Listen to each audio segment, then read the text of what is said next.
welcome everybody, and thank you for joining us this evening. I greatly appreciate your patronage.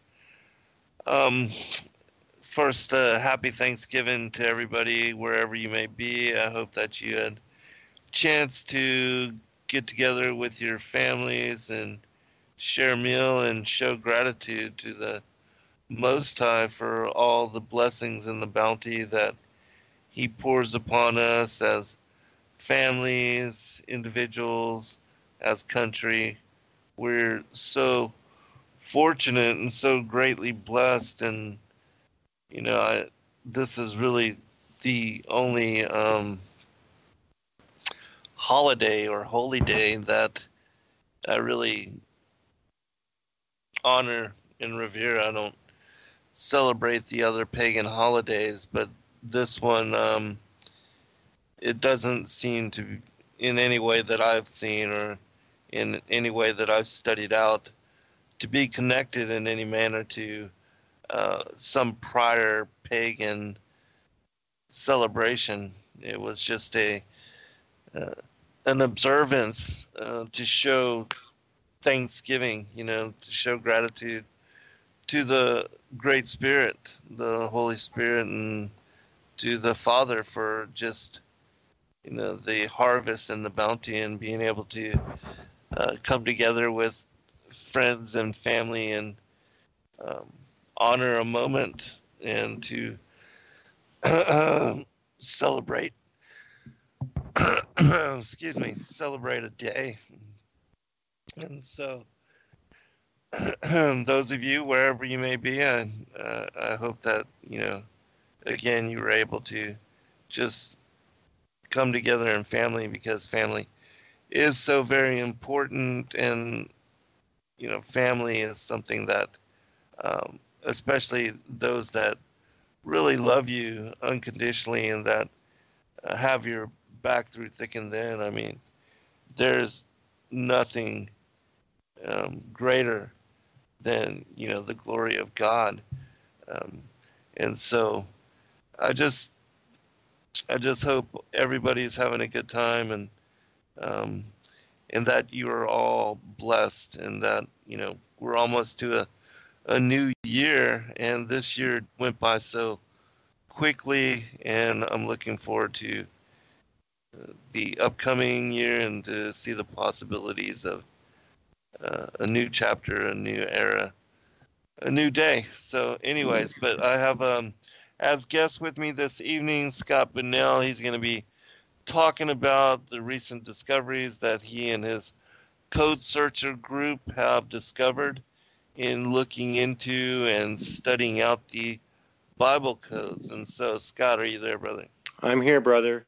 Shalom and blessings to you in the name of Yah, brother. Thank you for welcoming me back on your show. Yeah, no worries. It's very exciting, and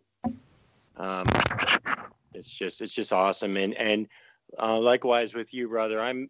Today I'm thankful for friends and family. And I just need to mention that Zach Bauer of New to Torah, for those of you listening, his wife had passed away today.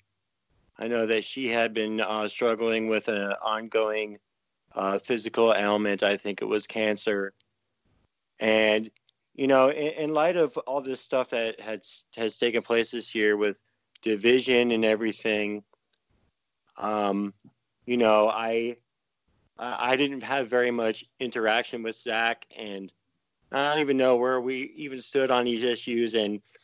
But you know what? In a time like this, none of that matters. He's a brother, and my heart goes out to him, and my prayers go out to him. And may he find peace in his grieving and his family. Yeah, absolutely. I reiterate the same. I send all my condolences. I did not know what was going on, but I can only imagine to lose someone of significant like that in your life. It's got to be terribly damaging. Sure. And regardless of anything, he believes in the same Messiah, and he loves Yah and he loves the Torah, and that's a lot to be said right there. And he's a brother, so I just wanted to give that little bit of sentiment, anyways. Then. Yeah, yeah. As myself as well, and I really appreciate you bringing that up. I Absolutely had no idea, and so yeah, we ask the listening audience to please pray for Brother Zach and whatever he may be sure, and him, through. and yeah, and for him, and for anybody who's going through any kind of hardship today or experiencing any kind of loss, while everyone is just having time with their family. It should make us be more grateful in that respect to our friends and our family and what we do have, and giving praise and thanks to Yah for that. So, Yeah, absolutely. And as I was saying, family is so very important, and to lose your spouse is, wow, that's deeply affecting. yeah, And so, yeah. and But Zach is really, he's young, right? He and somewhat, I mean, yeah. I don't think he's no, a spring chicken to Hmm. say, but he's no older gentleman either. Um, I don't really know a whole lot about him. I know I've always kind of enjoyed hearing what he had to say on his platform, New to Torah, Mm. on the times when I did catch him.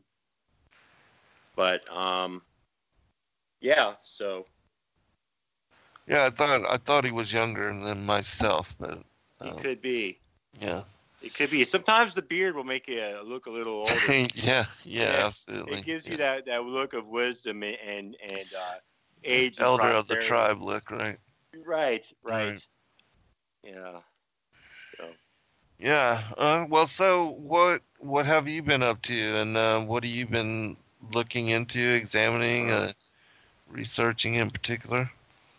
a lot of information, so much. For anybody that's listening, that's on your page, on the Eyes Wide Open page on Facebook, they could look at my post and look at the annotations as we speak on them. Um, Open up a browser if you're able to. For those listening, if you're able to open up a browser and open that up, and then we can just kind of go through some of those as we speak on them. And if you can, if you're able, those of you out there listening, to have an interlinear Bible open, because we're going to be looking at some things probably on second segment. I'll just say they're interesting anomalies. All right, So cool. it'll be helpful if you're not able to get on the Facebook page, on the Eyes Wide Open page, at least have a interlinear Bible open, and we can go verse by verse so that you can have a visual while we explain. First segment, hopefully we'll have enough time to cover all of this. If we don't, that's fine. I have a lot there. And this isn't even all of it, but yeah, I guess we'll start with codes. We'll start with codes, and I do have to give a couple shout outs in, because the last time I was on, there was somebody I had forgot to mention. We have a student who has gone through the course, through the study course, and finished all of her tests, and she recently started her own platform, her own channel.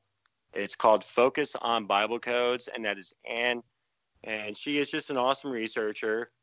She mainly searches in the Torah, and her tables really are detailed and her tables kind of express Yah's artistic quality.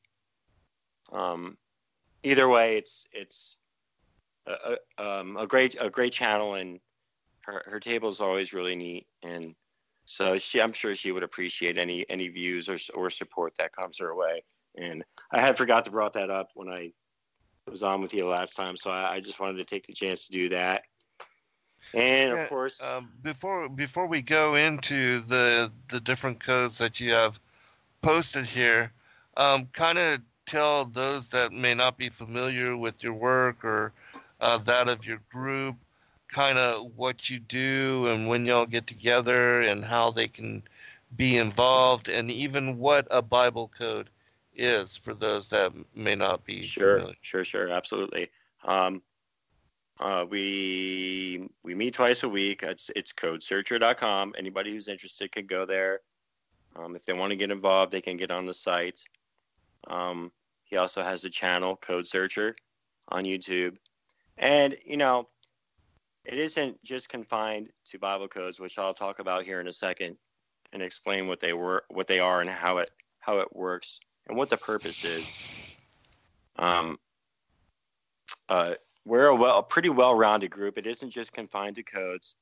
We're now studying Aramaic, obviously study Hebrew, because you have to learn and know the Hebrew in order to work in the codes. The coding doesn't exist in the English translations. So, and what we're looking at is equidistant letter sequences. So that means the code is equally spaced letters, and it could be 5 letters. It could be any number of letters. It could be 20. It could be 50. But that is ultimately up to Yahuwah. He has placed this in the text, and the reason why is to reconcile the surface text. And this is what we call Ramsel method. This is a methodology that we have adapted in order to reconcile the code, and that's what it does. The code reconciles the surface text, and likewise the other way around. The surface text will also support the coding, and everybody will see what I mean for those of you looking at the annotations. Okay, and also it identifies things that are happening prophetically, I believe, because obviously the scripture, it gives us a picture of the prophetic, but the code helps detail specific things. So, and that is the purpose that it serves. And it's called the Ramsel method because the last time I was on, I was talking about a gentleman by the name of Yaakov Ramsel. Anybody who's interested can go and look him up on YouTube. He was the one who had found the very well-known Yeshua Shmi code in Isaiah 53. And what that translates to into English is Jesus is my name. Yeshua is my name.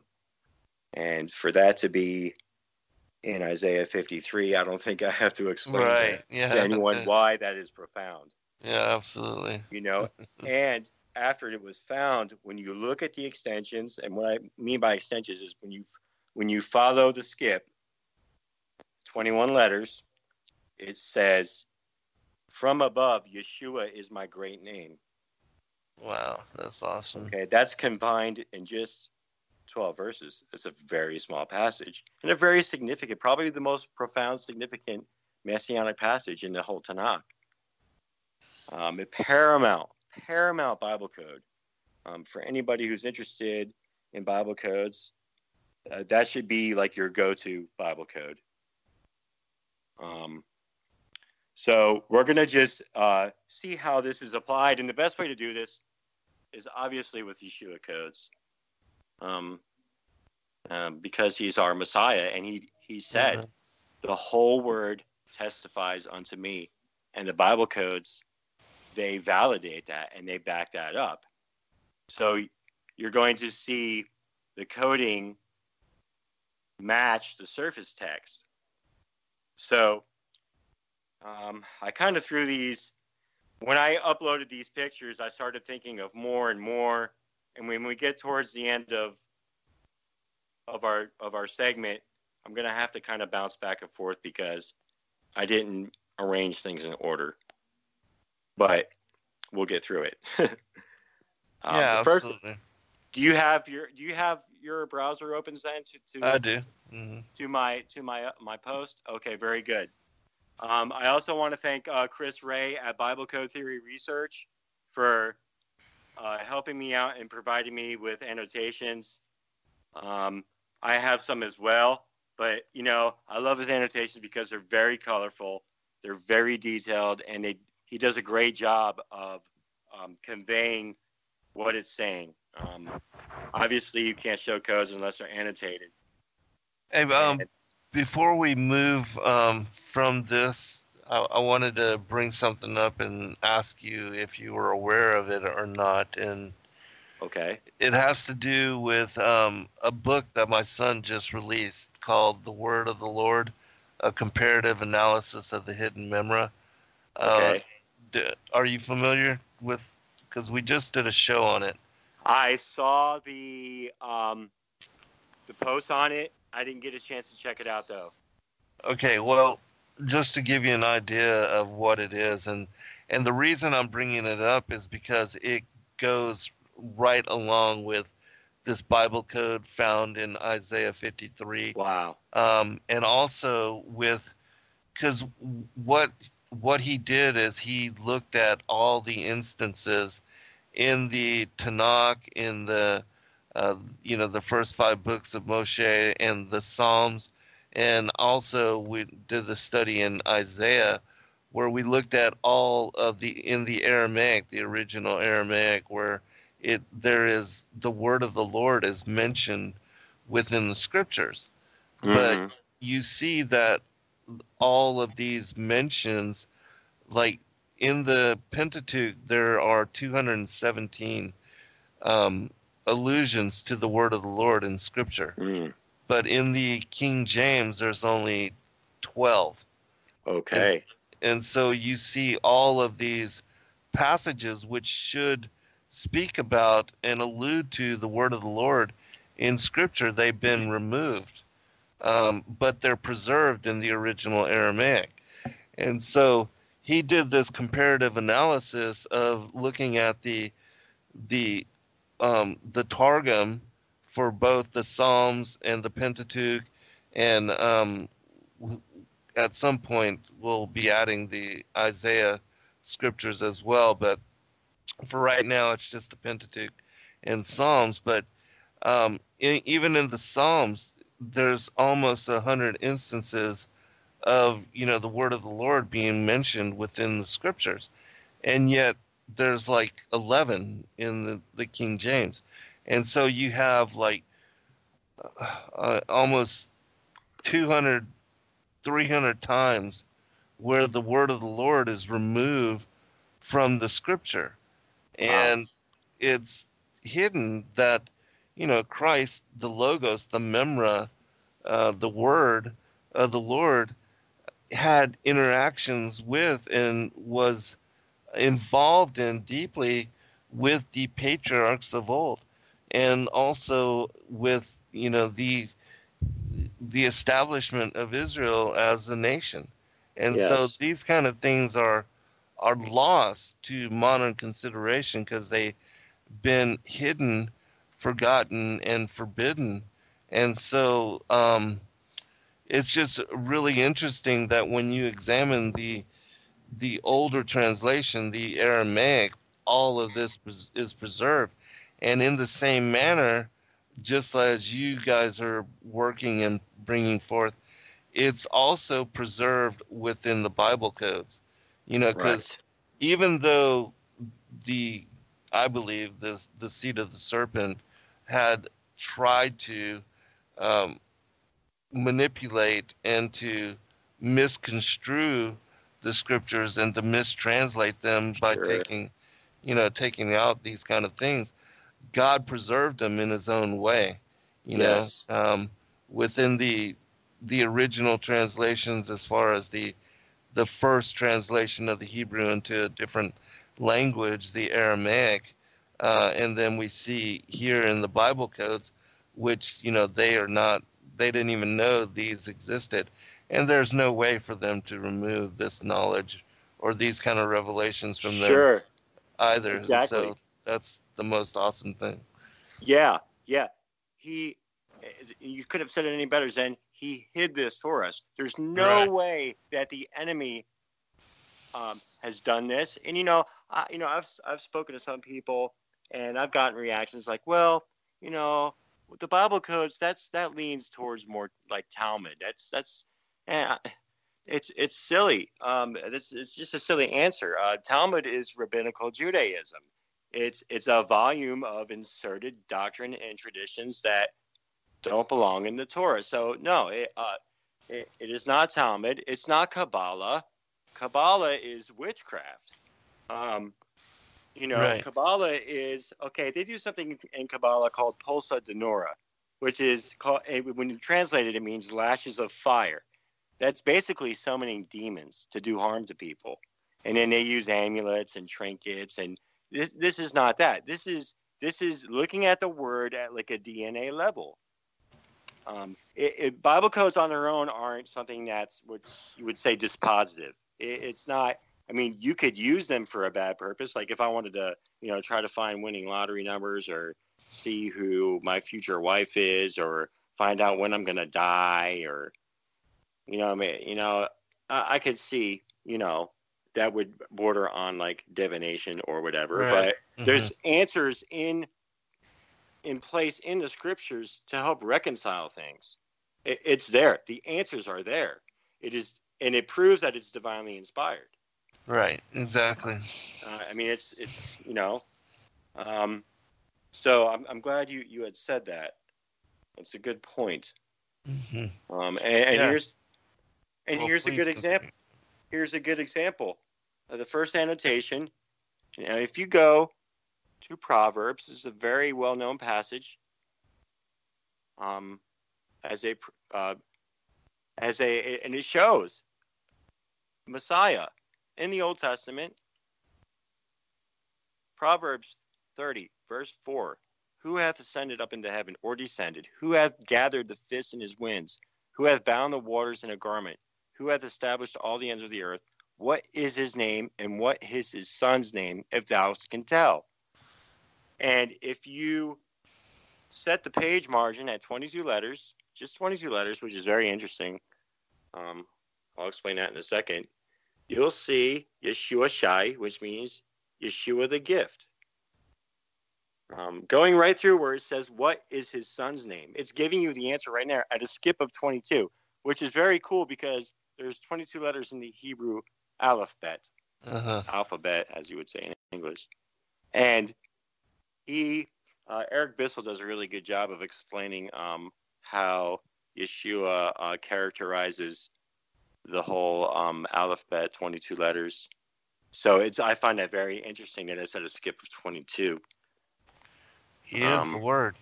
He is the word. From the Aleph to the Tav. I am the Aleph to the Tav, the first and the last. So not only do we see things in the codes, in the text and in the coding and what it's expressing, but we see other little interesting data points that come together, like skip numbers. It's something very cool, and we're going to see that in the codes I had worked on in Jude. Moving along, the next one, Job 33:4. It's one verse, one short verse. The spirit of El has made me, and the breath of the Almighty has given me life. And just in that one short verse, you'll see Yeshua and Moshiach, which is Hebrew for Messiah, converge together on the word Shaddai. Now, this is like 4 bolts of lightning hitting one spot randomly on a sunny day. It's just the Shin. Okay, that's the big thing for me right there, is how Yeshua and Mashiach share the Shin. And not only a Shin, but in the word Shaddai, because the letter Shin means Shaddai, or one of its meanings. It means consuming fire, teeth, crown. It represents a crown, but it also means El Shaddai. I mean, it blows my mind. That is just that, and when you consider the surface text, that is awesome. It's just simply put, awesome. Yeah, that is awesome. So to to kind of help explain with codes and everything, Yeshua codes is just a perfect example. So another thing we've been talking about, discussing, and working on is the story of Rabbi Kaduri. Right now, as a matter of fact, I'm in the middle of reading Carl Gallup's, his second book, The Rabbi, The Secret Message, and the Identity of Messiah. Now, a lot of people there's a lot of controversy. Hold on, brother. Hold okay. on. We're at first break. Okay. We'll be right back, everyone. All right, welcome back, everybody. And yeah, the story of Kaduri is very interesting, to say the least. And so if you would, share that. Yeah, it's very profound. And it's a clear example that he will come and meet you where you're at. Because, I mean, we're talking about, he was a Haradai Jew, like a Sephardim. And he studied, he was a yeshiva. And he studied Talmud, and he did study Kabbalah, and he did all those things that we are staunchly against. Right. And at a point in his life when he was very old, he lived to be 106, 107. Nobody really knows. Some say he even lived at like 120 something. Okay. Wow. Yeah. And this is a clear example of Ramsol method reconciling Kaduri wasn't alive when Psalms was written. So and this will show you how the surface text supports the code and vice versa. We're going to go to Psalms 91, we'll just start at verse 15, where it's really significant. It says, "He shall call upon me, and I will answer him. I will be with him in trouble. I will deliver him, and I will honor him. With long life will I satisfy him, and I will show him my salvation. With long life will I satisfy him and show him my salvation." Show him my Yeshua. Now, before, a handful of years before he passed away, he had an encounter with Messiah. You know the story. He wrote a letter. He kept it a secret. And he told his closest followers, because he had yeshivas under him, and said, "Don't open this letter until a year after I pass away. It'll have the Messiah's name on it." And it took him a while, but it was in code, not like equidistant letter sequences like Bible code. It was they call it anacrostic. It's where every word, it's like the first letter of every word, so it's not equidistant, but it's still a form of coding in itself. And when they saw it, of course, everybody flipped, and of course, the Orthodox community just flipped, and for me, this is very profound. I mean, it's, but yeah, his name is encoded right there. Now, he lived a long life, and he was shown Yeshua. This is a clear example of how this works, and that's no coincidence that Kaduri's name is right there. That's amazing. It is. It's very amazing. I mean, it's not surprising. Let me comment on this. For those that don't know the story, the fullness of it, you can look it up.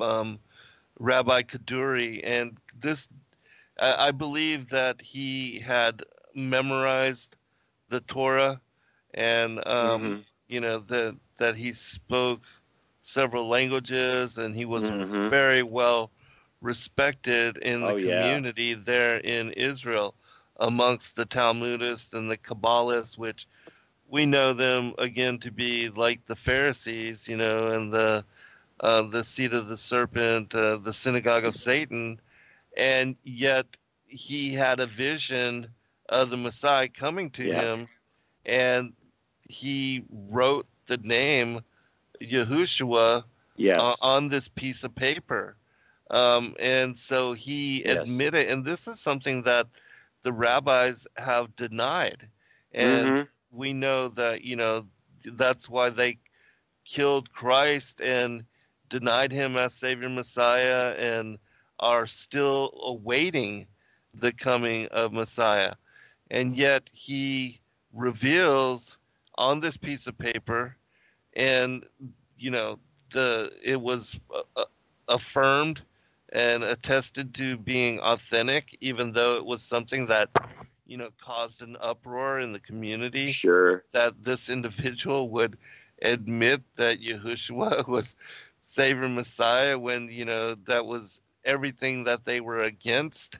I mean, so yeah, Right. it's very profound. And then for you to find this passage in connection, this Bible code in connection with the revealing, wow, that's deeply It is profound. I deep. mean, it's Um, mind this is blowing. Chris's find here. We kind of collaborate on these though, Hmm.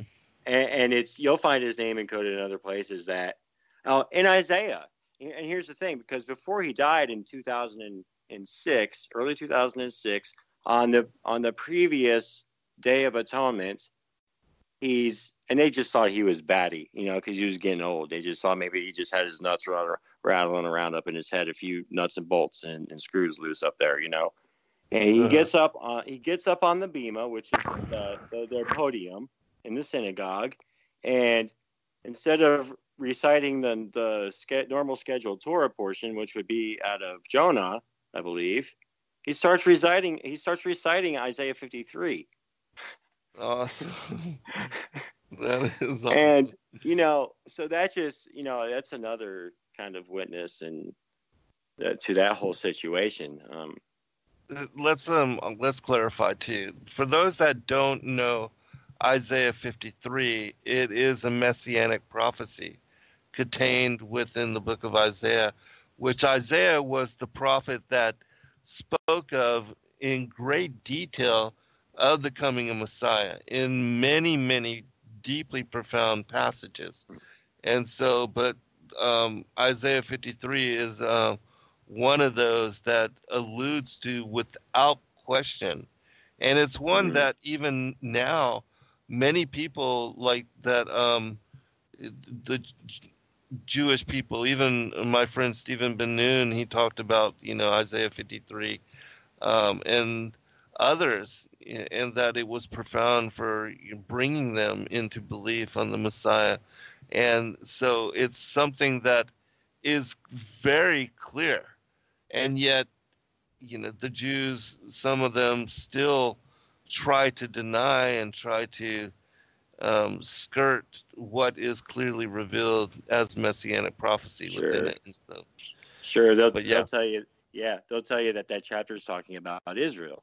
right. Well, I don't recall a nation, let alone a secular nation, taking a beating for my sins. Hmm. It just, some of the explanations I hear are just kind of tongue in cheek and just kind of ridiculous. They'll say anything to try to Right. deny that whole situation. Are we on for an hour then, or are we on for 2? No, we're on for 2. Okay. All right. So I don't have to rush through these. No. Um, Chris did a great job of annotating this, and basically what he did was he opened up a page width at 38, and what I mean by page width is 38 letters at a closed margin on either side. So that means you're writing 38 letters in Psalms 91 and starting over on the next row, just 38, this very small area, and the detail to record Yeshua. He knows my name.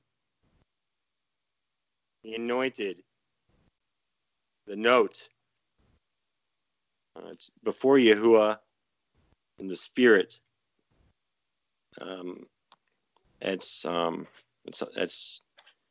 It's just, I can't find words. It's incredible. Hmm. Yeah. The detail and explaining how the circumstances. It's just incredible detail, and it's see, this is what I'm talking about. The details you see, it's just, you can't deny that this is divinely inspired. You can't do this in Moby Dick or Gone with the Wind. Right. It You just can't doesn't do it with happen. any other text. Right. Matter of fact. So we have a kind of a collection of these Kaduri codes, and it's very enjoyable because that's a very inspiring story for me. Something that I just kind of gravitated towards, and Chris just so happened to be working on that as well. So he threw me a couple last minute quick annotations, and I appreciate him for that. So we can move along. And before we do, I would just want to share, I want to read a little bit of Isaiah 53 just to give people an idea of what we are talking about. Absolutely. And so I'm just going to start from verse 3. He is despised and rejected of men, a man of sorrows and acquainted with grief, and we hid, as it were, our faces from him. He was despised, and we esteemed him not. Surely he hath borne our griefs and carried our sorrows. Yet we did esteem him stricken, smitten of God, and afflicted. But he was wounded for our transgressions. He was bruised for our iniquities. The chastisement of our peace was upon him, and with his stripes we are healed. All we like sheep have gone astray. We have turned every one to his own way, and the Lord hath laid on him the iniquity of us all. He was oppressed and he was afflicted, yet he opened not his mouth. He is brought as a lamb to the slaughter, and as a sheep before her shearers is dumb, and so he opened not his mouth. He was taken from prison and from judgment, and who shall declare his generation? For he was cut off out of the land of the living. For the transgression of my people was he stricken. And he made his grave with the wicked and with the rich in his death, because he had done no violence, neither was any deceit in his mouth. Yet it pleased the Lord to bruise him.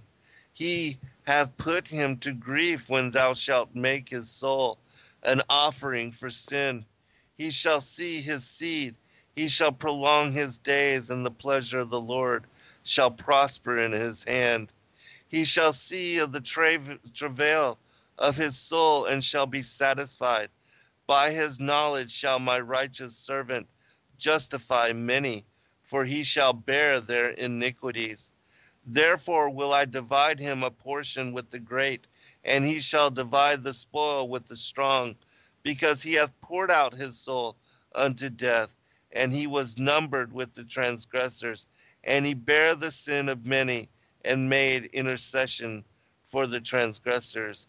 And so you see, without a doubt, I mean, everything about his being crucified on the cross, dying for our sins, being the lamb that took on the sins of all the world.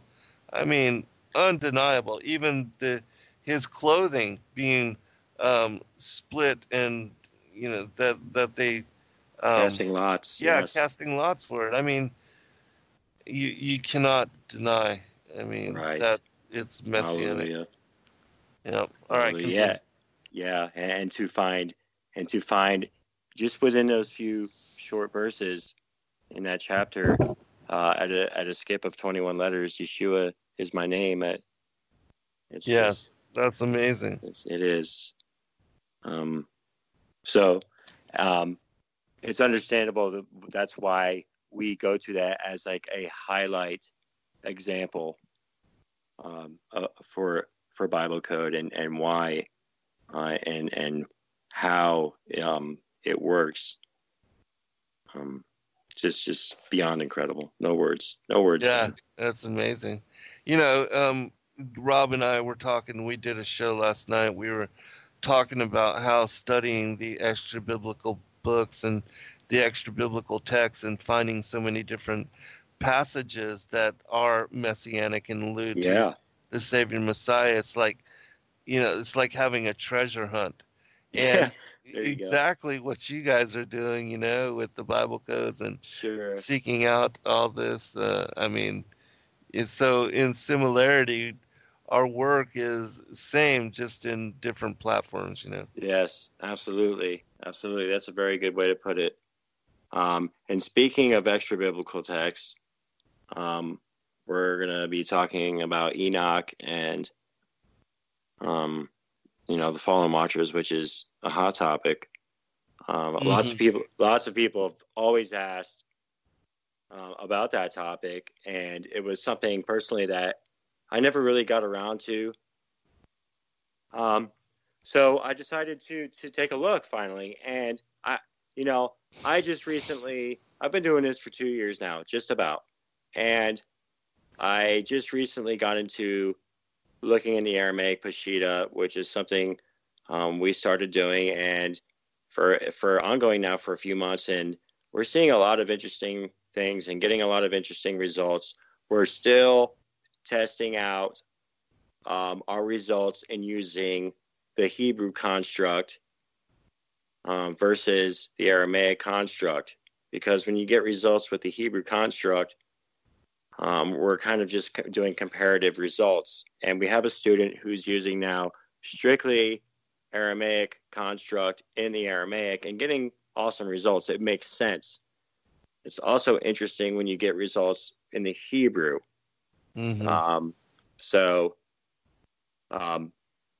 Anyways, I wanted to look in the book of Jude.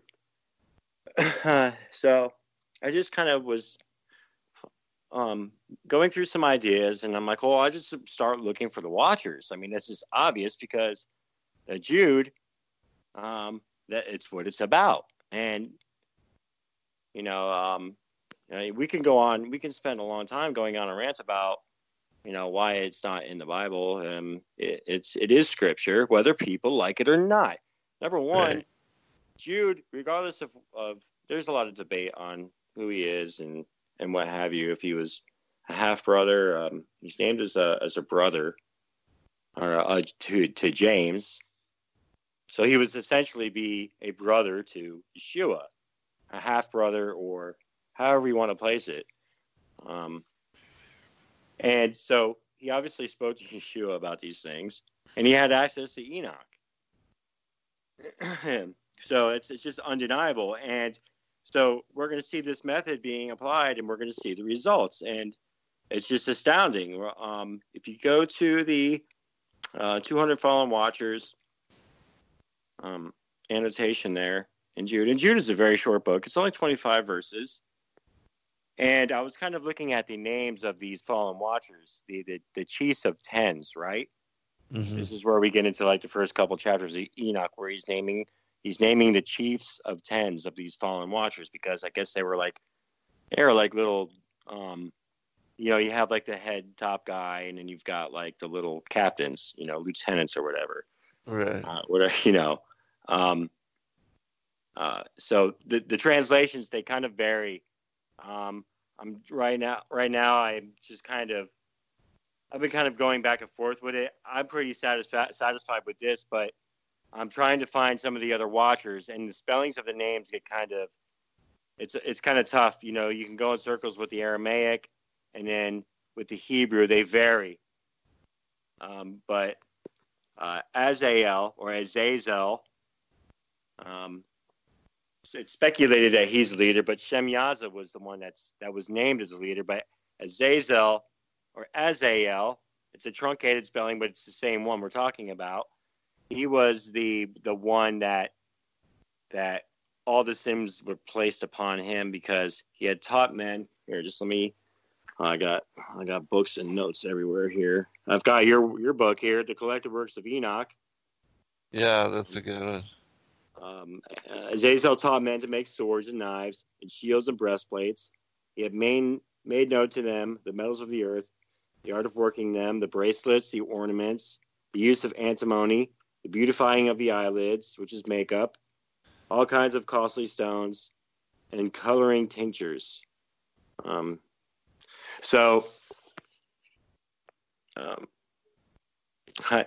put his name in, just in Jude, and ran it, and it came up at a skip of 200.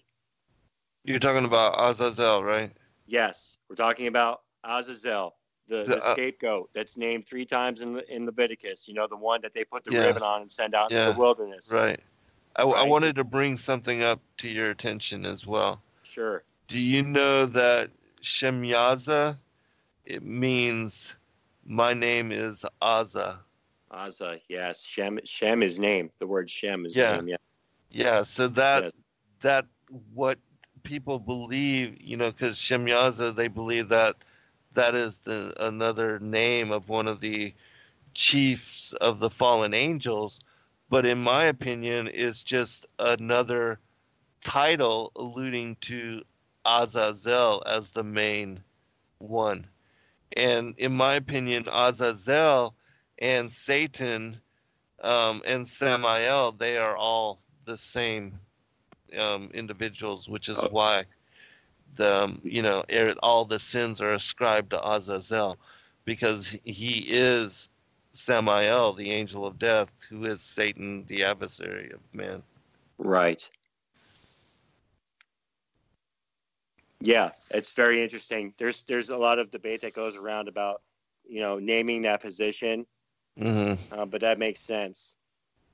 But Yeah, I think so. but this is just really amazing what's taking place here in the text. And trust me, I'm not tooting my own horn. It's just That's a lot. I mean, looking at the code, there's so much detail there. Now, the skip number 200, I was immediately blown away. Oh, wow. That is 200 fallen amazing. watchers. Right. Yeah, 200. At a skip of 200. Now, I put a row skip in it. That is crazy. That's intense. Now, with a row skip in it, what that means is the page margin is now down to half at 100, but his name Azael is still at a skip of 200.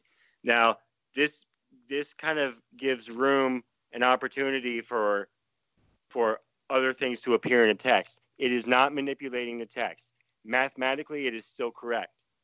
It still works because you have Azael at a skip of 200, and there, I mean, right next to his name you have Hillel. Now, I want to explain Isaiah 14:12, where it says, "How art thou fallen from heaven, O Lucifer, son of the morning? How art thou cut down to the ground? Which did thou weaken the nations?" Okay, now you won't see Lucifer in the original text. It's a made-up name. So for everybody who's out there worshiping Lucifer, they don't know what they're doing. They're worshiping a false thing. It doesn't even exist. It says Hallel, the one who howls, or howling. Mm-hmm. And that's that word right there. Yalel. That's pretty mind-blowing to be right there next to his name. You have Nakash. Oh, yeah. Again, in my opinion, it shows the links between Azazel, Hallel, the Nakash. I mean, they're, in my opinion, the dragon. It's mind-blowing. It's all again, the same. I saw Satan as lightning fall from the heavens, right. What Christ said of him. And going through the Axis term, his name there, you'll have verse 6 out of Jude, the angels that kept not their primacy but left their station, he hath reserved in chains under darkness until the judgment of the great day. It's describing it right there in the text. Going perfectly vertically at a perfect skip of the page width, you have in the sight of Noah. This would have happened in the sight of Noah. That's just incredible. Wow, that's amazing. There, at the same skip as Azael, next to his name, you have Lebanon. Now, where is Mount Hermon located? Right, in Lebanon. That is amazing. And the fact that all of this is found in the book of Jude. And what was the verse that you said? Or the verses? Verse 6. Wow. Verse 6. And right there above verse 6, you have Hermon encoded. That is amazing. At a skip of 4. And in the same line where you see Hermon encoded, you have the angels. Mm-hmm. It does say angel, but I didn't annotate the aleph there, which makes it plural in the Aramaic. Angels, Herman. And there you have more encoded at an ELS. You have the Watchers. You have the sons of El connected to the Watchers. You have the word dragon in the plain text over there to the right. I found this interesting. The ephod is connected to Azael. It shares the aleph in his name there, if you can see it in the blue. And then going at a perfect skip of the page width right above that, you have stones. And the reason why I left that there is because of the King of Tyre passage out of Ezekiel 27. You know, every precious stone was your covering. Now we have a theory. We have a theory that Satan had an ephod. 9 stones. Huh? Satan, he only had 9 stones instead of 12. So, all right, hold on, brother. Hold on. Okay. We'll be right back for second hour, everyone. All right, welcome back, everybody, for second hour. I'm your host, Zen Garcia. This is Secrets Revealed here on Truth Frequency Radio, and I'm honored to have as guest with me Scott Bunnell. And Scott is part of the Codesearchers group. And Scott, if people wanted to join, where would they go to inquire? You can come to the YouTube channel, or he does have a website. And there are instructions to contact him. Jonathan. Right? Yes, Jonathan.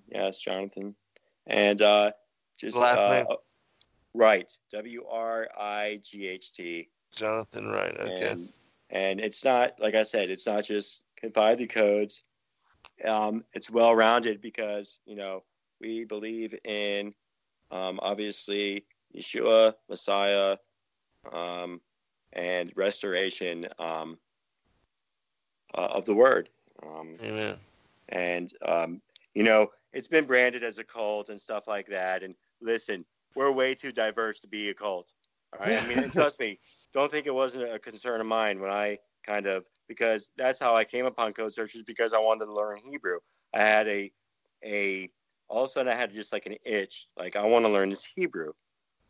And I can't explain why. It was just like a spark, that happened inside of me. And I ended up at Codesearchers because everybody else just wanted ridiculous amounts of money or what have you, and they do have that option. You can come and you don't have to do codes if you don't want to, and you're not really obligated. You can go through the courses as freely as you want to. Nobody's chained down. Everybody has their position on things and where they're at in others certain doctrines or ideas or concepts. We're really diverse. We do debate about things. Sometimes they're in a diverse group. Sometimes there's going to even be small arguments. That is not indicative of a cult. Right. We just had somebody leave because of a disagreement on some scripture or something.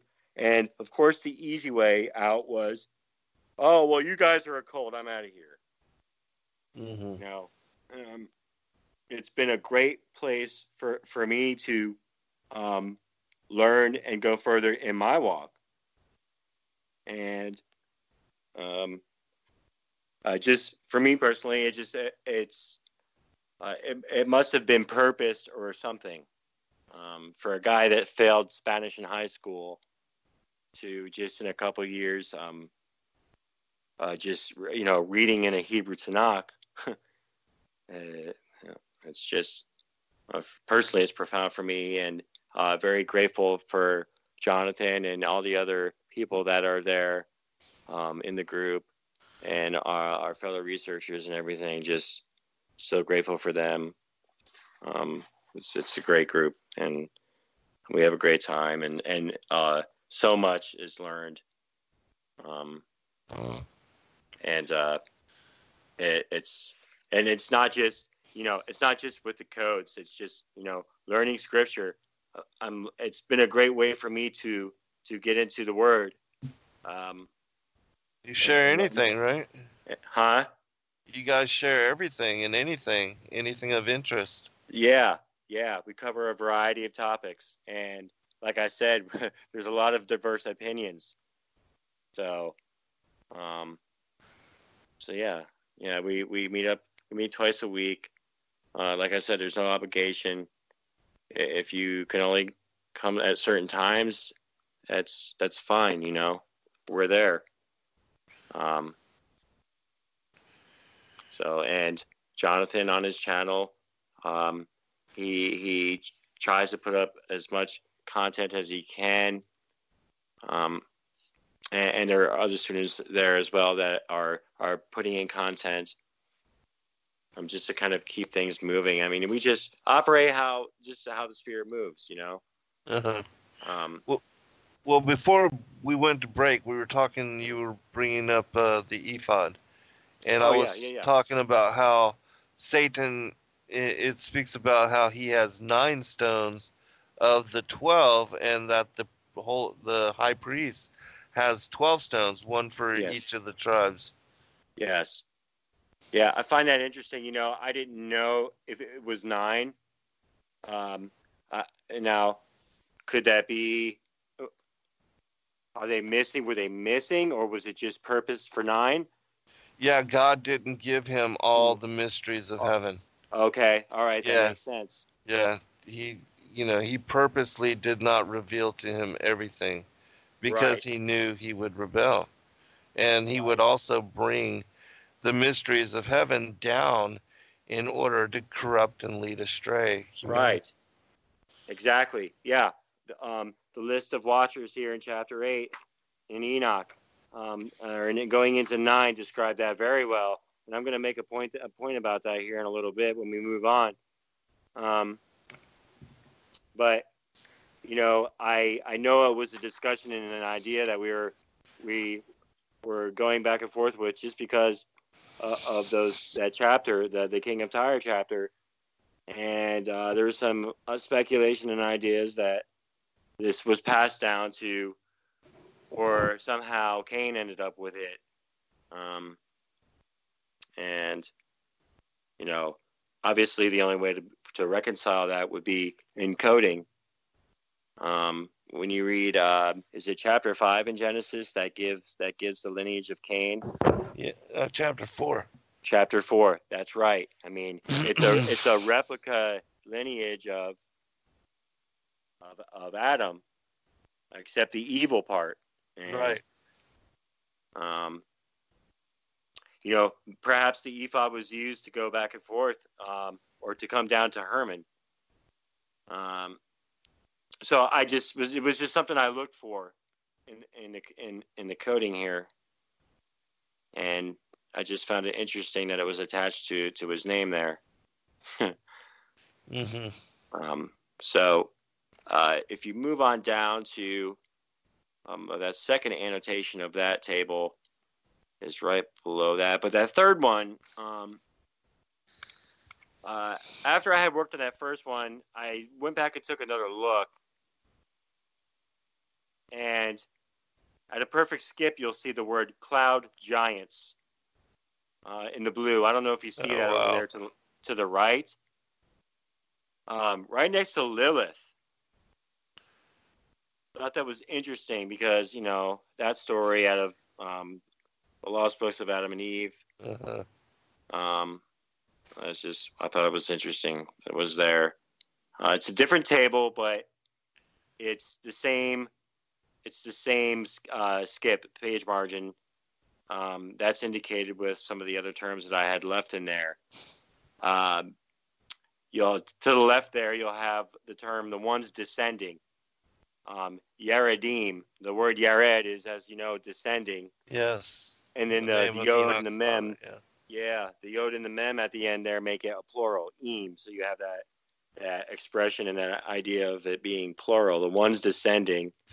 And you have this interesting string of words that come together, going through very significant plain text, just to the left of that, and you have this word, his contempt, their provision is fire. He will bound them up. Now it says that they're bound up in darkness until they are condemned to fire. So that's their judgment, to be bound up in fire. And it's going through the word angels. And it's also going through the word, well, what's translated as, this is something else I'm going to bring up, the wandering stars, right? The wandering stars passage. Mm-hmm. Raging waves of the sea, which by their foam manifest their confusion. This version says shooting stars. I thought that's interesting. The wandering stars, for which is reserved for the blackness of darkness forever. It's talking about their judgment. Now, you'll see that highlighted in the plain text there, but when you look at it in the Aramaic, it doesn't say wandering stars. And when you look at it in the Greek, it doesn't say that either. It says planetes. Planetes, that's how you get, I guess how you get that word planets. But the Aramaic is very different. It's vastly different because it doesn't say planets. It doesn't say wandering. It says deceitful or imposter. I don't know if I put that annotation up. No, I didn't. It's not there anywhere. But if you go to I do see it actually. It's in that white box. It says deceiver. Oh, okay, yeah, that's what the program is giving you, the translation. But I have an annotation directly out of the Aramaic Peshitta. It is a it's called the site is called Dukrana. It's Dukrahna, and it gives you access to the Aramaic Peshitta, full analysis. You could look at the Galilean Aramaic, and you could look at the old Syriac text, the original font from Assyria, because it morphed into because the Galilean Aramaic is different in its characterization, in its font. It suits the Hebrew, although it is Aramaic. So it kind of the languages kind of came together, you know. I didn't know a whole lot about the Aramaic, and so, anyways, when you look at the old Syriac text, it gives you the option to analyze and give you the translations, and that word is not the word that follows. Now, sometimes in the spellings, the words are reversed. It's kind of like in Spanish. Sometimes you say things backwards and you put words in front of others.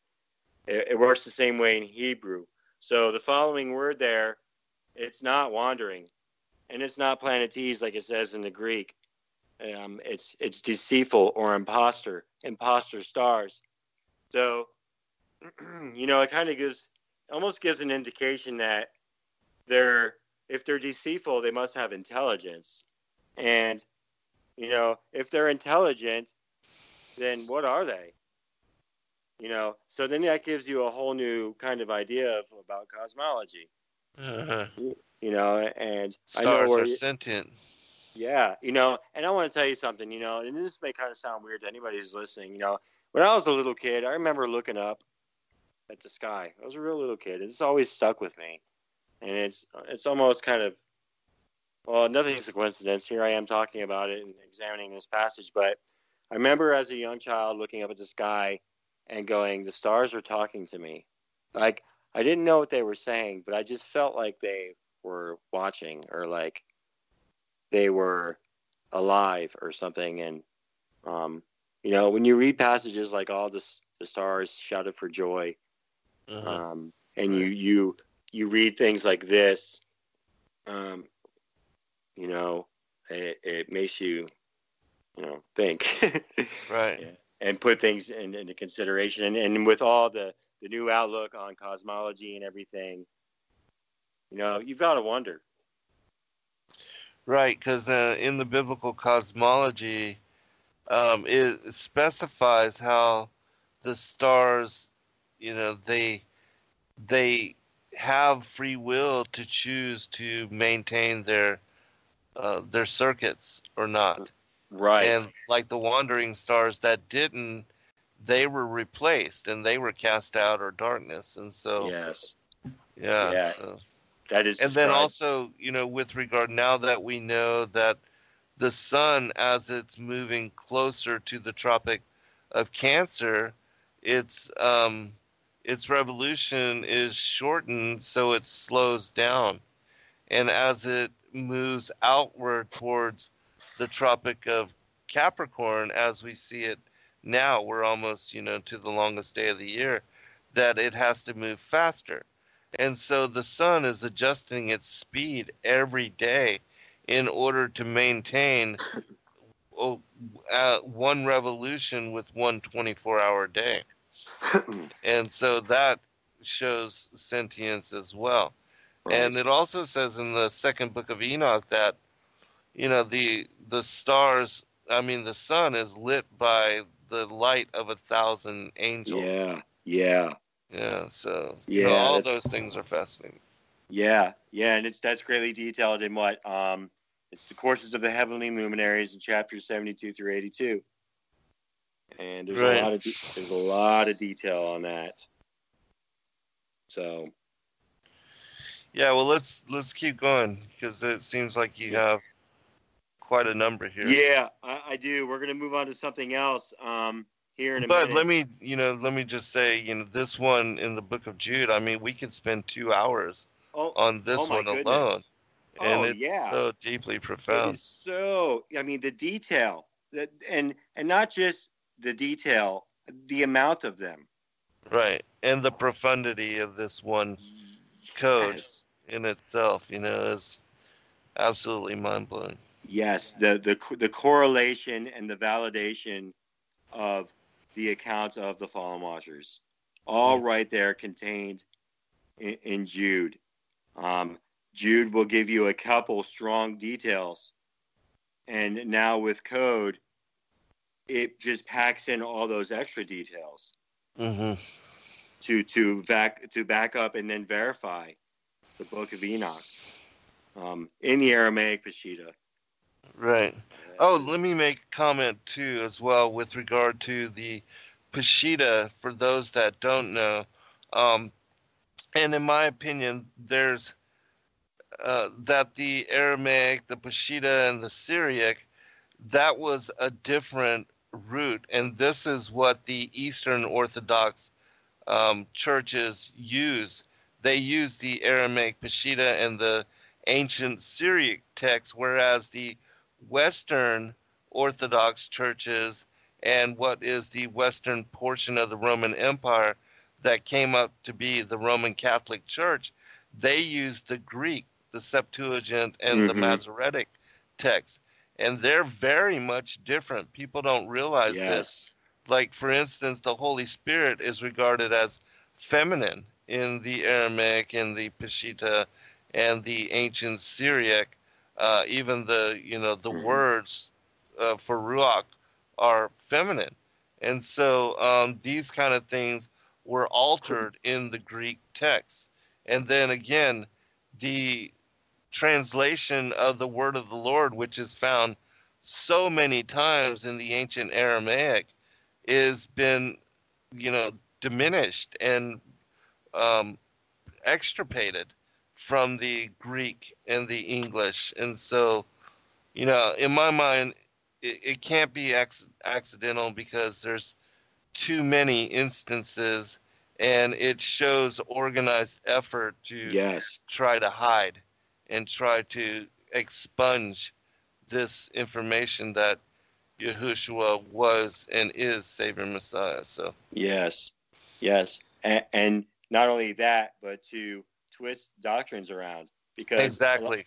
a Yeah. lot of that stuff is becoming apparent in our studies. Yes. That's why we've kind of endeavored to figure out what's going on, because we've had Dr. Pigeon on with us recently, and we started looking at some things, and I mean, it becomes plainly clear that somebody with intent is trying to hide things. Exactly. Right. Like looking at the word law and Torah. Like I had noticed in the Greek that when it's talking about law, you see this word nomos, right? And when you look at it in the Aramaic, you have this word nomos. Now, they should be vastly different in their pronunciations, but you have a direct phonetic translation from the Aramaic to the Greek. It didn't make sense. Now, I can understand maybe if it was like a name, like a name of a person or something. Sometimes you have very similar phonetics there taking place. I just thought it was weird that it's the same word. It's the same pronunciation. So there's no way to tell the difference if he's talking about the Torah, or if he's talking about man's law, or if he's talking about Murphy's law, because when you talk about law, what are you talking about, and so, we have this theory that they were just trying to hide the fact that he was speaking out against the Talmud, so, and hinging this whole idea that he was speaking against the Torah. So things like that. Right. Here we have another example in Jude. The word imposter and deceitful is there, and not wandering, and it's not planetes. So, and also Chris was rooting out Hebrew words out of the Aramaic, and applying that, you get different interpretations. You get different context. So a lot has to be considered. And, and it's important it's important because, don't people want to know the truth, I would hope so. Of what it's saying, and as opposed to what they've been taught. Right. Exactly. Yes. Overall, that doesn't change the fact that, we love Elohim with all our mind, heart, and soul, and we love our neighbors as ourselves. That doesn't change. But, some of us, we're just hungry to get to the fine details, Yes. I don't know. It's just something I've become passionate about, and a lot's coming to light. So, yeah, that's awesome. Yeah, I think I don't know if I have anything. There's a few other things, but and I just want to tell you, Zen, speaking out like this on this kind of platform, publicly and everything, it's usually pretty nerve-wracking for myself. Like even to this day, like when I'm in our study group in class with people that I've known for a while, when I present tables and stuff, I'm just like a nervous wreck. I'm just like, but you make it so comfortable, Zen, with your character and your loving nature. I appreciate it. I'm very comfortable and relaxed to be able to do this. So yeah, I appreciate that, brother. And I'm going to need that because what we're going to talk about next, I'm probably going to get burned at the stake for, sent to the gallows, and otherwise ostracized and outcasted. Well, which is a concept you're pretty familiar with. Good company. Yeah, I'll take a spot at the stake right next to you. Right. Yeah, Pass me the exactly. gas can. Right. So we're getting into something that's not Bible code anymore. Forget about Bible codes for a second. All right. In my research, I started seeing some anomalies, and Chris had actually laid a foundation for this a handful of years ago. He was seeing the same things. I think Isaac Newton even had found one.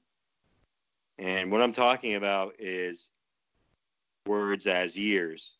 Now, you might ask, what do you mean words as years? Well, we're talking about alphanumeric interpretation. This is something that's can be commonly called gematria. Now, most people fly off the handle when they hear that word. Mm-hmm. I just have to point out that when you talk about gematria, again, this isn't something that's like evil or bad or dispositive. It's a simple method of interpretation. That's all it is. Hebrew doesn't have a number set. Okay, Right. The letters are numbers. The letters are numbers. So if I put a set of characters together to make a number, and it's maybe 4 or 5 of them, doesn't it make sense at some point one of these sets of character sets is going to make a word? Mm-hmm. It's just going to pan out that way. So in my over the course of doing Bible codes, I started seeing this. I started seeing years as words. And so keep in mind that this is theoretical. This is all theoretical. And the theory is, do the alphanumeric translations, do they resonate with the text? You know what I mean? Mm-hmm. And do they fit the context? And that's what we're looking at. The other thing I want people to understand is that I didn't find these with intent. Okay, and I want people to understand as well that I'm not making any predictions, and I'm stepping out in faith. And it's my hope and it's my prayer that people will understand that this isn't what I'm doing. I'm presenting some findings because Zen, you looked at them. Yeah. All right, hold on, brother. Okay. We'll be right back for final segment, everyone. All right, welcome back, everybody, for final segment. We were covering how in the Hebrew, there are no numbers, but the letters serve as both letter and number, which is one of the ways that in doing the work of the translations, they were able to verify that they had translated the chapters and scriptures correctly, because they could add up those chapters and it would give a certain number, and as long as that number was correct, they knew that the translation was correct, because otherwise it would not add up to the correct tally. And so that is something of interest as well. And so if you would go ahead and continue, Scott. Sure. So what the idea is we started seeing these things in the text, and I saw these things working on tables. The ones I had found in Exodus appeared on a database, and I just happened to look at them. I didn't know what it meant at first, but after looking at it, I started to make sense of what was taking place. With the others in Ezekiel, I was working on a Bible code table, and I believe my access term was budding fig tree. And it was right there connected to the access term. It just jumped out at me. And when I saw it, about fell out of my chair. So I wasn't looking for these with intent.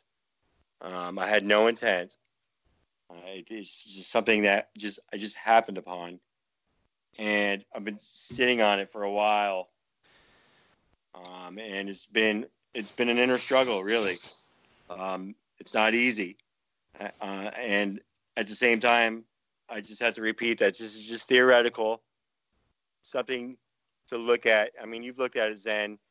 I just can't sit on something like this, you know? Mm-hmm. It's just kind of something just worth checking out. Right.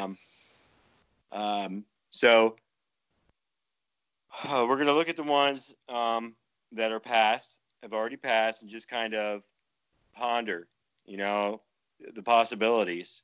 5728, that first annotation,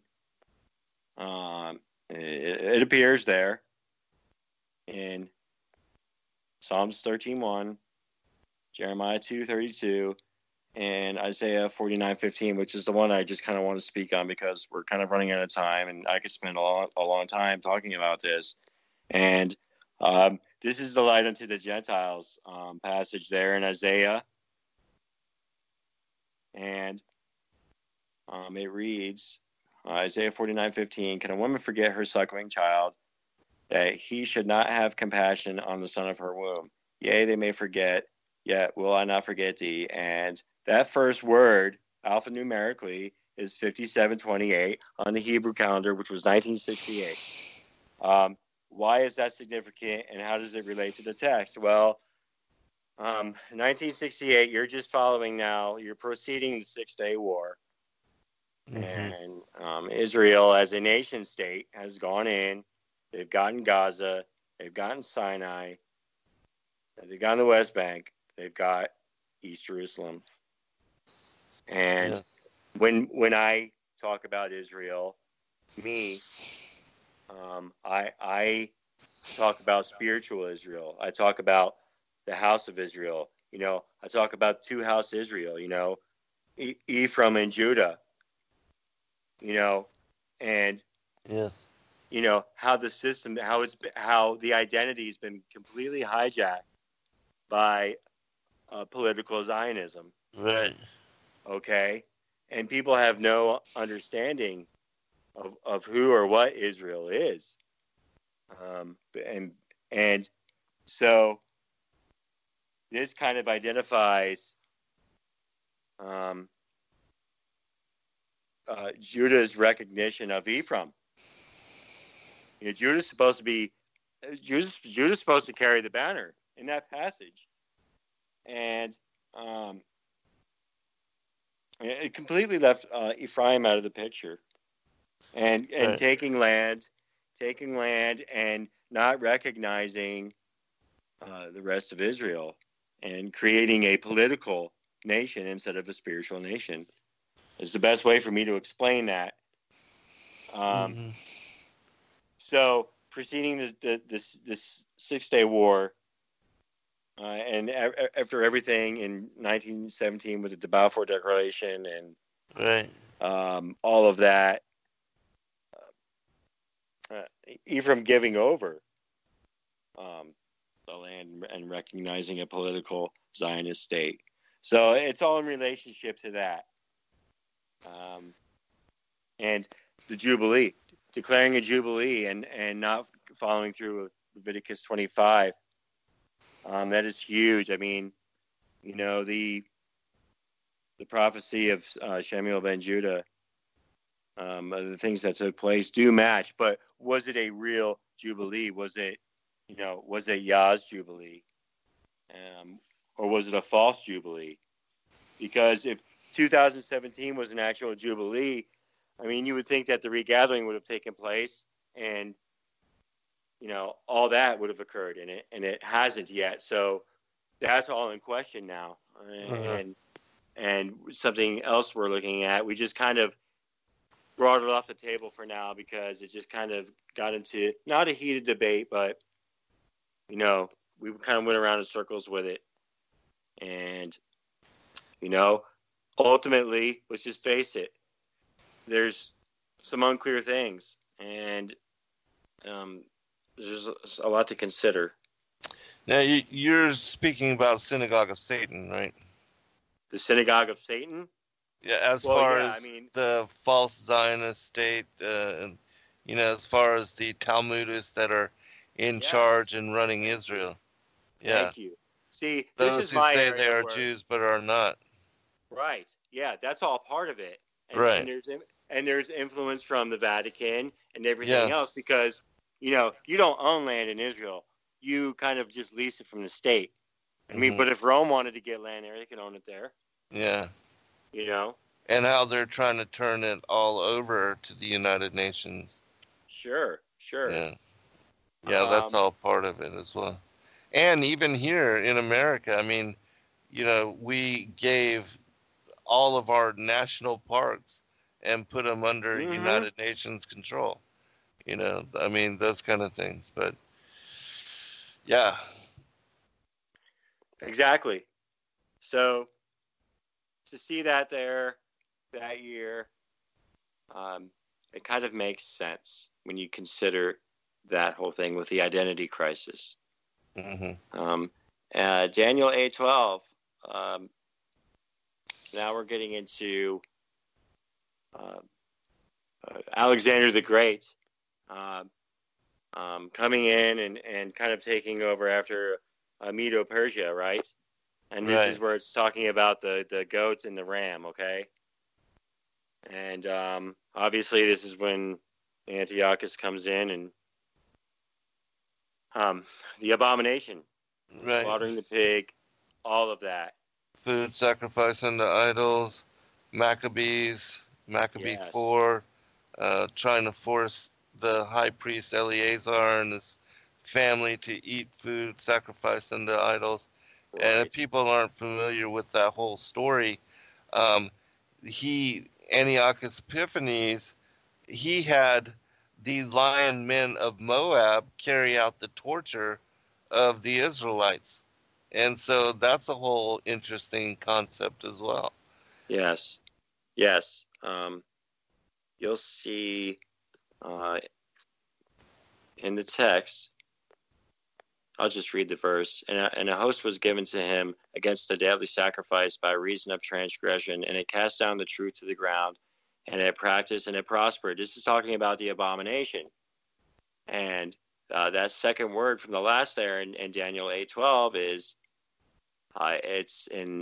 it translates as "and she did," and it cast down and alphanumerically it's now this is going backwards. Sometimes you see this where, and that's an interesting anomaly. That's why I say it's an anomaly. It's 5776, which is 2016.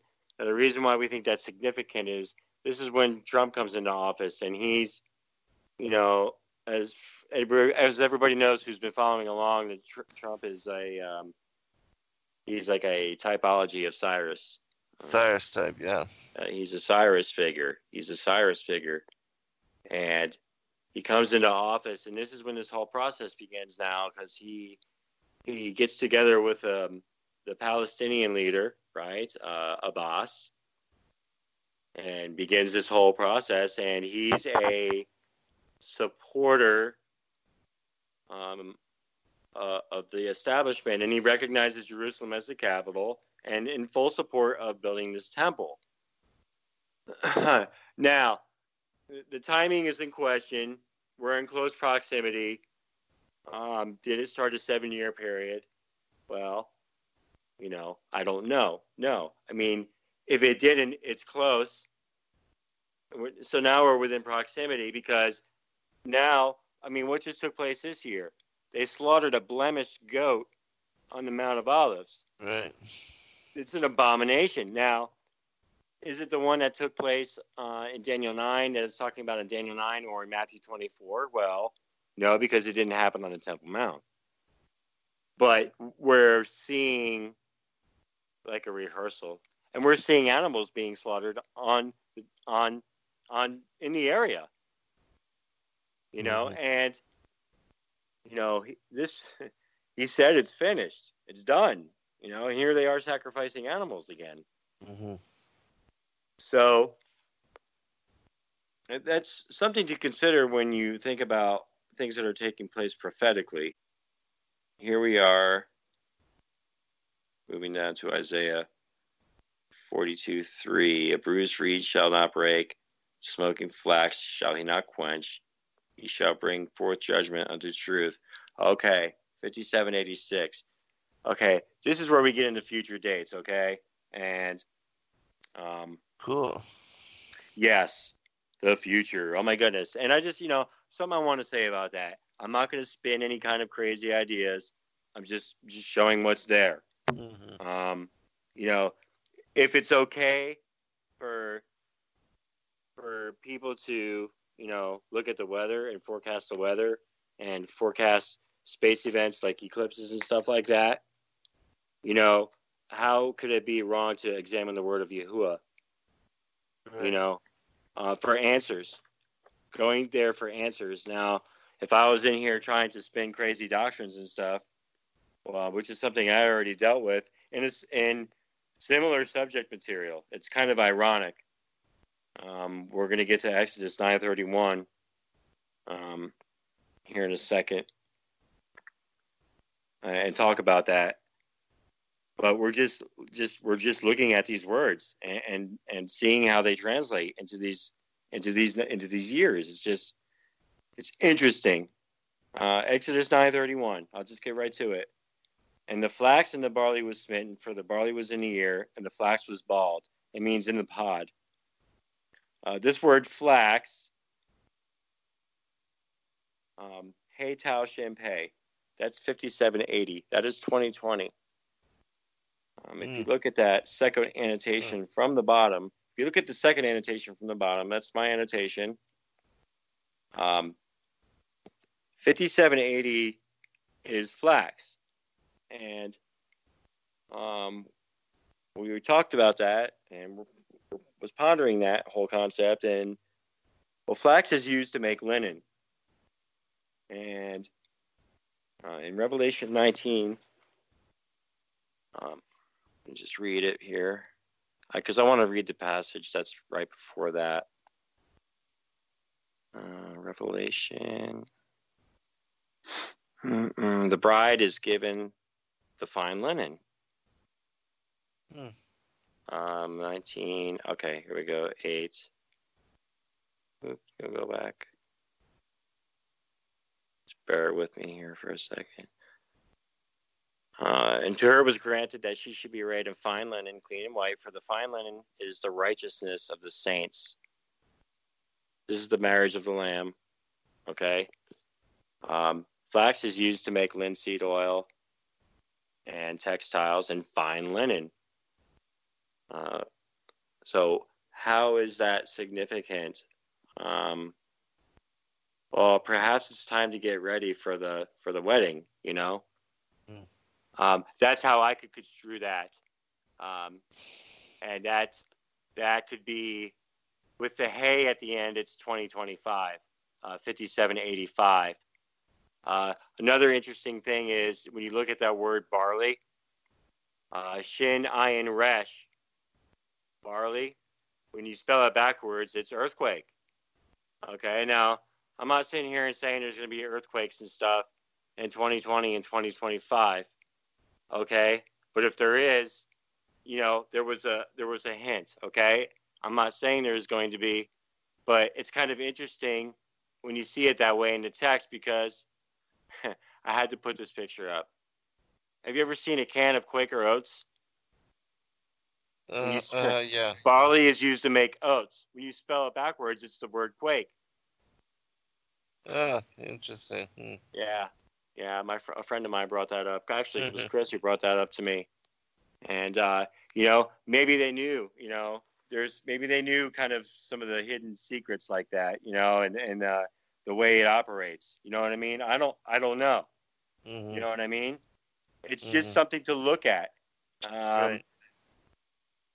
We got 9 minutes. So we got 9 minutes. Okay, you know, that's why I'm just kind of going through here, just kind of quick. Yeah. Ezekiel.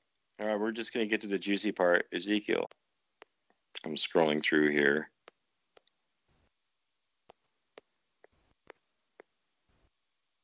All right, Ezekiel 20:4. Now, they're being warned,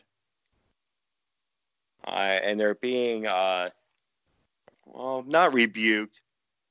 They're just being reminded about their abominations. And Ezekiel 24, wilt thou judge them, son of man? Wilt thou judge them? Cause them to know the abominations of their fathers. Now, Yah is speaking through and to Ezekiel.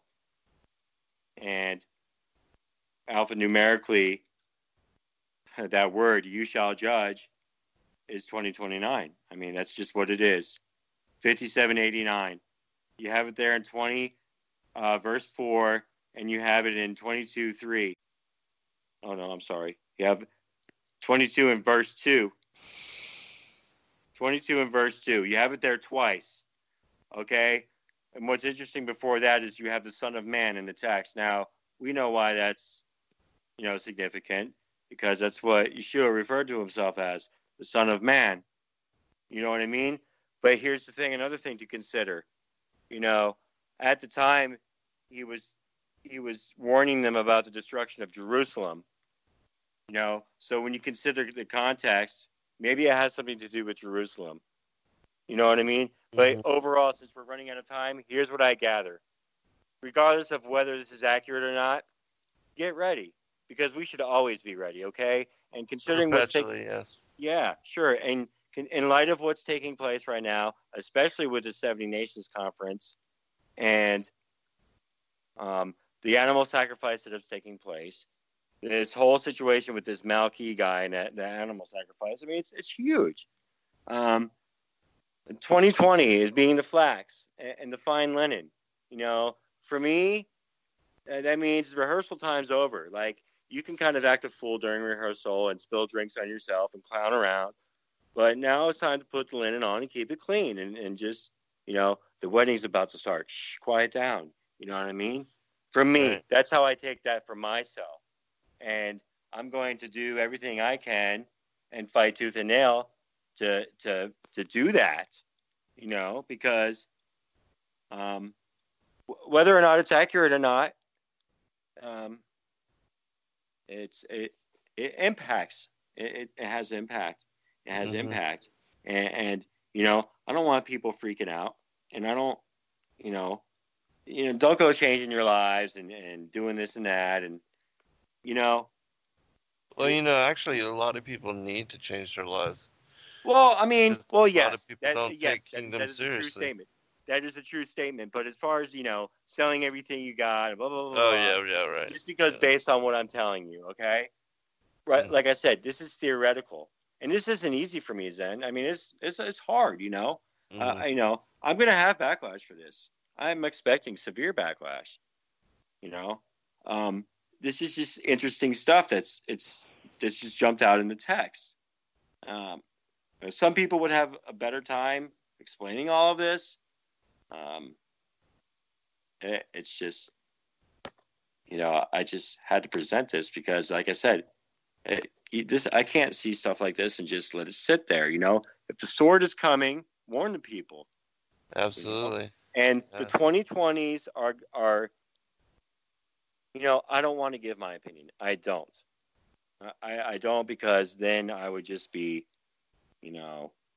I would be putting in my input, and then it could be construed as a predictive or whatever. It's just something to look at, and the 2020 should prove to be pretty interesting because things are already interesting. Yeah, that brings me to, are you guys searching for any Antichrist type codes? Yes. And that is, you get a lot of different results. There's a lot of different ideas, obviously, that go around. There are people of interest. But we've been, Chris has been doing codes on the false prophet. And I think he may even have something up on his channel. I know he has some annotations. Yeah. Because that's kind of what I see on the horizon. Yes. As far as us moving further down the timeline of, the end of days, is that the Antichrist, the false prophet, all of that has to come into play. The beast system, the one world economic, one world government, religion, all that they're pushing. That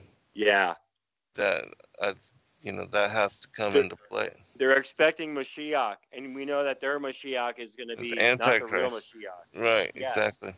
Okay, and when we were talking about Kaduri, Rabbi Kaduri earlier, he had prophesied that the Mashiach will come preceding a time when the Israeli elections would take place and they would fail to form a government. And that happened this year. Benjamin Netanyahu, he got reelected in April, and they couldn't form a government all year. And then he had to get reelected again. Oh. And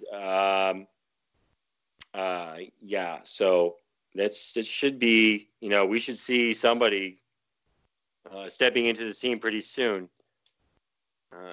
We'll just have to keep our eye out. Right. And it's a heads up kind of thing, I kind of had a tough time with that, Zen, I got to tell you. But I just felt like something I had to do, not out of selfish ambition. It's just as a researcher, I can't sweep that under the rug. You know what I mean? I can't do it. So that's what it is. It's there. Mm-hmm. It's there in the text. Well, we got 1 minute remaining, brother. So final comment for the listeners. Take all things into consideration and just pray and ask Yahuwah to give you the answers. And just, that's it. It's just Yahuwah be with everybody. Blessings to everybody. It's just thank you for everybody for tuning in and following along. Like I said, it was just kind of tough on that one, but it's just something to look at and worth examining and to ponder. The answers, like I said, all the answers for everything are in the scriptures. All you got to do is look. And this is really interesting, and I just felt it was necessary to present. We're going to be studying this and examining it a little bit further. More information is going to be given out on this and more presentations, and more thoroughly, okay, with more thorough explanations. So, at that point, we could either dismiss or look at it further, Mm-hmm. All right, brother. I will post the links for those that listen into the archives into the description so you can check out what we're talking about. God bless all. Thanks for having me back, Zen. Yeah, be blessed, brother. You too, bro. Good night, all.